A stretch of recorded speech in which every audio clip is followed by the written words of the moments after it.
The drill for the multiplication doesn't have to be dry. I've placed some cards in a row. This is better done on a flat surface of a table. But you put your cards out in a row and then select a card at random. You could basically say, okay, pick a card, any card, and the child would say, okay, nines is what we're going to be multiplying by, and then you're going to place the card under the pile and just scoot it along. Your child will have to say the answer before the card moves on to the next combination. So it would look like this: 36, 63, 18, 72, 45, 27, 54, and 81. At that time, these cards would be pushed aside and given to your child. He's earned those. Next card, pick a card, any card, and this time we've got, well, we've already done 9, so let's pick again. 8 this time. Okay. We start, go. 32, 56, 16, 64, 40, 24, 48, 72. Another random pick, maybe the 5s this time. If your child doesn't know these, you can slow it down or speed it up depending on what's necessary. Sometimes the card, my pushed card, will get ahead of the child. So they start out 20, then they forget this combination. Well, I'm moving on. That puts some pressure on 35, 10, then they have to catch up. 40,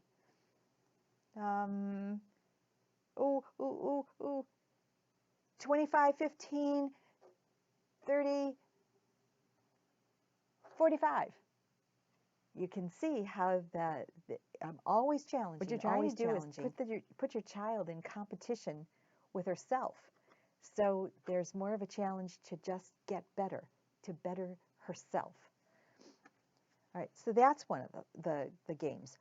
Sometimes I put the cards face down, and the child will turn the card over and call it. So you're moving along, but the cards are flipped by the child. That gets the involvement. Sometimes I put these around in a circle on the table, like so, and put a card face up in the middle. So it would be like this, and your child would uncover the card and say the combination. Or they could go face up, pretend I have a whole circle here. If I was an octopus, I could probably do this. Okay, and the card would go in the middle, and it would be, I'll just do 2.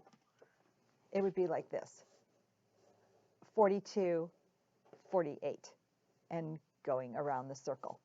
So we can see them. It's basically the same game. It's just a different shape. The kids like it. It's a variation.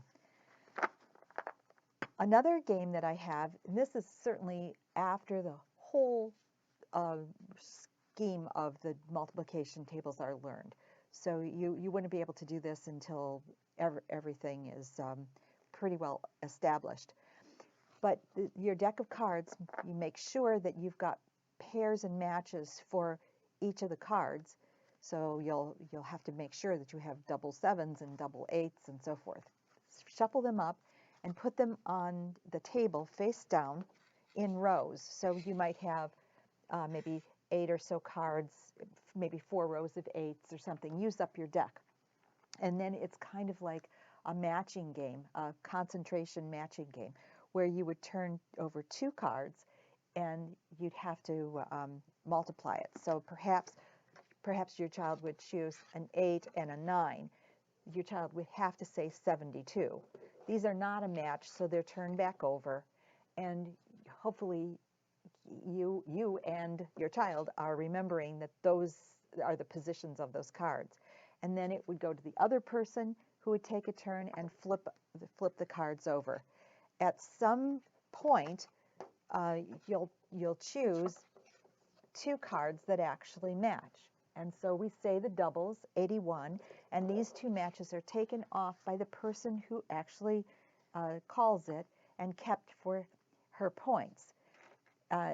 Making a match and giving the correct answer gives that player an extra turn, so that person would go back to the board and draw again.